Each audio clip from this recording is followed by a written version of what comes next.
Hello, everyone, and welcome back. This is episode 8 of the ABM Podcast. All by myself is what that stands for. Sandy, my beautiful wife, recently informed me that some people might think it stands for a bowel movement, which means taking a shit or releasing fecal matter out of your butt. So I think that's kind of cool though, because this is the perfect time. It's 15 minutes. I know you're able to get in and out of a bathroom, even if it's a heavy duty number 2, under 10 minutes.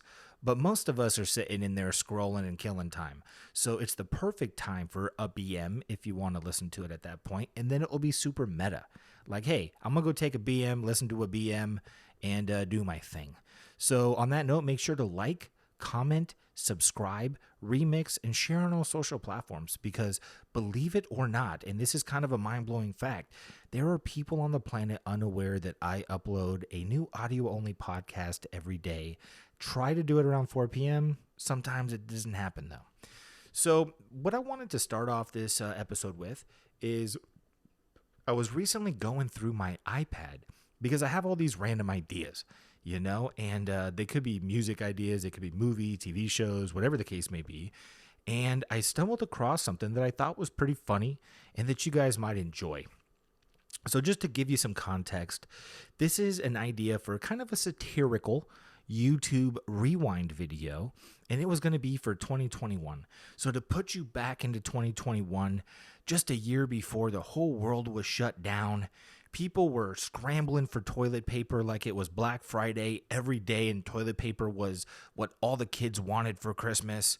And it was just pandemonium, right? We were in the pandemic. It was gnarly. And so this is what I felt like would be most fitting for that year. Hey everyone, it's Jared here with a YouTube rewind for 2021. What a long year it's been. Many of us started our own businesses online because of the pandemic. The ones who did it right used Wix. Wix is your all-in-one solution for building, hosting, using, and becoming rich off your very own website. Use my code to save money. Aside from starting websites, a lot of us went through extreme mental health issues. For me, BetterHealth.com has been a lifesaver. Working 24 hours a day on my Wix websites that generates a great income for me and my family doesn't leave me much time to go out and see a therapist. So with BetterHealth.com, I can get a qualified therapist over the phone anytime to help me through life struggles. Again, use my code to save money. They are saying in 2021, everyone, that more babies were made than any other year I've been alive. That's awesome. I hope all you couples are enjoying yourself and took advantage of all the adult toy accessories over at adamandeve.com. I've been loving my strawberry glazed donut lube. It tastes just like a fresh, hot and ready Krispy Kreme donut. Don't believe me? Go over and order yours today. Use my code to save all kinds of dough. Wink, wink. I will say, though, at first I was having a hard time enjoying the lube to its max potential. My man bag was out of control and really obscuring the delicious strawberry donut flavor. But thanks to Manscaped, my hot and ready lube is as fresh as could be. Their new Weed Whacker 2000 is a dream machine. Never have my genitals been so smooth. They can't stop thanking me. If you want to get thanked by your buddies, use my code at checkout and get a ball-in deal. So that was it. I thought that was kind of funny. Maybe I should still make it. And if anything, if you guys have noticed, I haven't monetized these. I feel like I'm just putting them out for 15 minutes. It's not a whole lot. Maybe in the future I will. But I would love to do product reads, and then I'll extend it though. It'll be like 15 minutes and 30 seconds or 16 minutes. I'm never going to take away from the 15 minutes.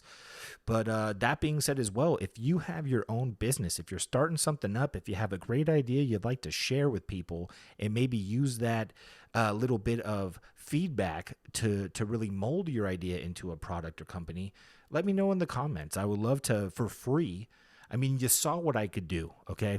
I just took like 5 companies, made it into one ad read, and have myself thinking, why the hell don't I own a Weed Whacker 2000? And why am I not lubing my nuts with strawberry donuts?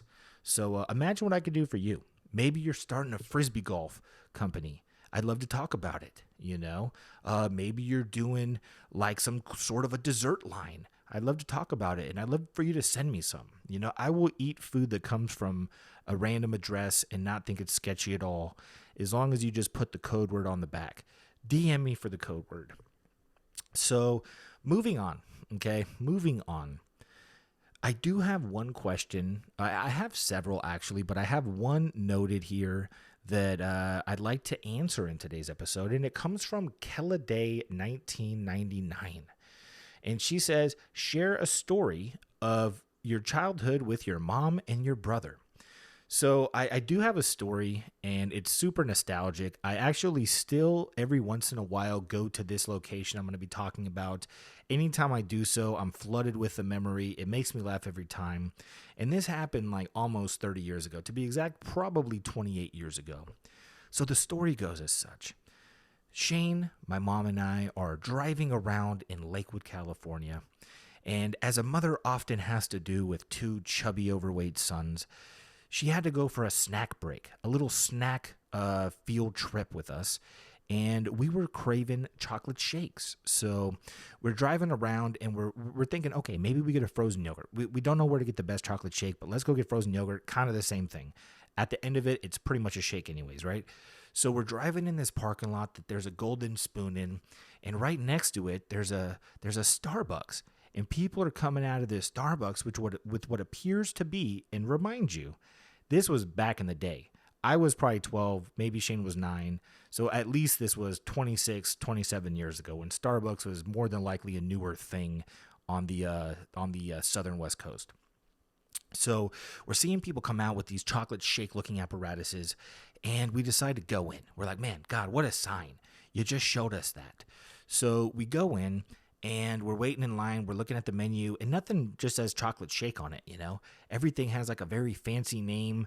The sizes are all goofy and shit. We don't know what it means. The latte, the grandes, the I don't even know the other ones. The Trenta, the Venta, all those.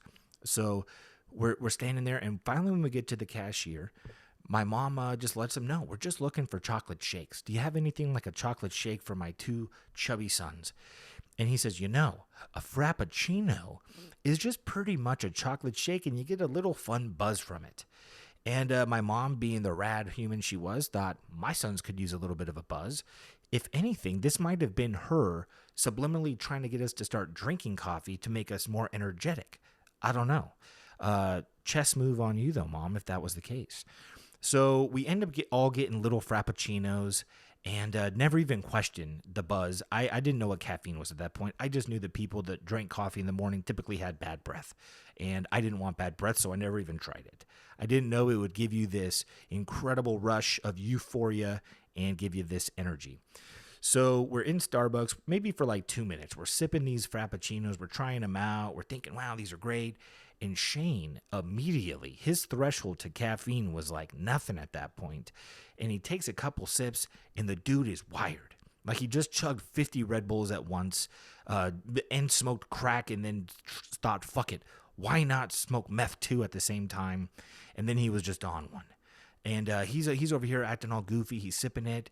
But then it's odd because it's like he did all those things physically, but biologically he must have like had the same effect as smoking weed, because right away he's just like, man, I'm starving. I need some peanut butter. So we're, at that point, we're kind of walking out. Me and Shane are giggling as always. My mom is just like, oh, God, I got to get these kids to the car. So we walk out of Starbucks, and we're maybe 20, 30 feet away. Actually, maybe yards.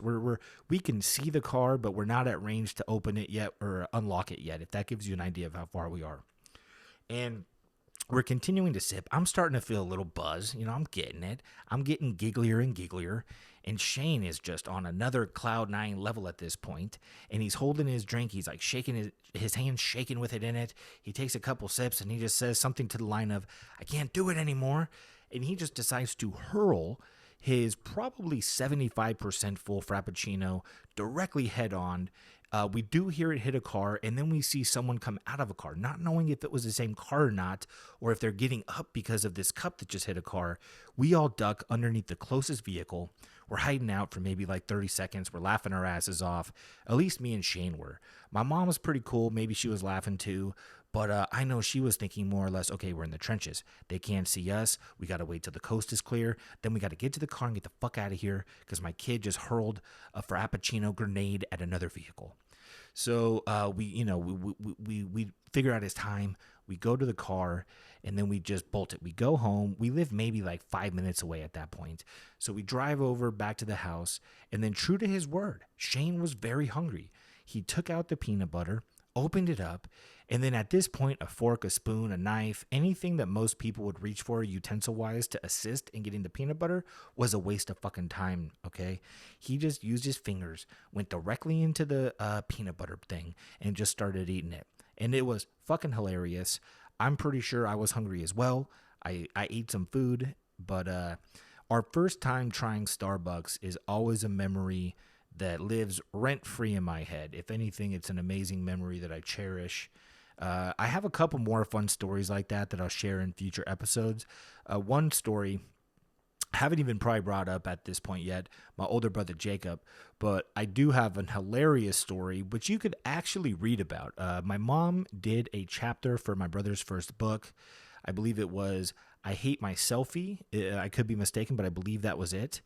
And it was a memoir book where he wrote a lot of short stories. And the one that my mom decided to write was about me and Jacob going to one of his theatrical performances, super fucking baked out. We had just hotboxed my car. We reeked of weed. We smelled the whole place up. Definitely read about it in that book. If you've never read a book before, how rad would that be that this podcast now can claim it has cured headaches and has motivated people to read their first book. So make sure in the comments section, if you end up reading a book because of me, make sure it's in the comments section. That would make me feel really good about myself. And yeah, so thank you so much for the question, Keladay 1999. Like I said, I'll share more stories, not only of me, Shane, and my mom, but I have stories with my dad. I have stories with Sandy's family. I have a bunch of great stories, and they go pretty far back. So we'll definitely have some cool nostalgic moments. So the last thing I want to bring up in this episode is we're approaching the 3 minute, 180 seconds left if you want to count down second by second, but tipping. I'm circling back to one of the topics we discussed in the first episode, which is tipping, because I wanted to shed light on a recent development within my understanding of tipping. So like I said, and I think the general vibe I was putting out there in episode 1 is it's getting fucking ridiculous. I'm not going to tip you because you rang me up for something. You know, me and Sandy, we had a 13-year anniversary this past weekend. I love you, Sandy. And we went to a place called the Descanso Gardens. You'll see some footage of it on her channel soon. I'm sure it's rad. A bunch of Halloween-esque art installations. And as you walk out of it, there's a marketplace where you get everything yourself. You're not, telling somebody I want A, B, and C, and they're getting it for you. You're just picking it up yourself, putting it in your basket. You're paying $6 or so for one cookie. And it's not even the greatest product, right? And then the lady that asked us to or the lady that rung us up, which was just sitting on a bar chair, and she was ringing us up, she flipped around the iPad, she asked for a tip, and I thought, damn, that's pretty crazy. I did not tip, and I don't feel necessarily too bad, because we live in California. In California, if you are a tippable employee, you are granted a full minimum wage of at least $15 an hour, and then you are tipped on top of that. There is about 5 states that are like this. The other 45 states are really why I'm bringing this topic back up. I was not aware that there is something called a subminimum wage, where if you are a tippable employee, and this could even be Starbucks, if you work at a Starbucks in one of these 45 states, you could be reliant on those tips to actually support yourself and your family. And you could be making as little as $2.13 an hour if you're not able to make more than that in tips in 1 hour. So put perspective in that. If you have a really dead day, you're at work, no one's coming in, no one's tipping, you could make like $20 for 8 hours of work. And on the days where you're killing it, maybe you're making $200. They don't actually pay you a minimum wage for that time because you've made over what you would have gotten, but you're taxed like 30% of that in most areas or most states, and the IRS is getting a mad chunk of it. So this is a two-parter. One, if I ever go outside of California into one of those states, I'm going to shift my perspective on tipping, and I'm going to show appreciation for people making that sub-minimum wage. 2, I actually just forgot why I said 2. Oh, because if you live in one of those states, and you're not aware of it, I want to make sure that you are. Go support these people. And let's all fight for it. There's an organization fighting to get a nationwide minimum wage mandated where even tippable employees will be getting that $15 an hour or so. And, I think it's kind of cool. In this podcast, we're now advocates together, guys. We went from frowning upon how ridiculous tipping is getting to being advocates for everybody to make more money. So with that being said, I did go over, let's say 30 seconds to a minute. So I did more than I told you I would. However, I'm not going to ask for a tip. I'm just going to ask that you like, comment, subscribe. Make sure you comment down below if you got a cool company or if you know someone that has a rad company. I'd love to share it with everybody on the podcast. And we still have words of the day. If you want to do another word on this one, a word of the day, by end of the week, I will be doing a podcast that's all about words and cool shit like that. But yeah, guys, on that note, this has been another fun episode. I hope y'all enjoyed it. I will see you tomorrow with a new one, and God bless.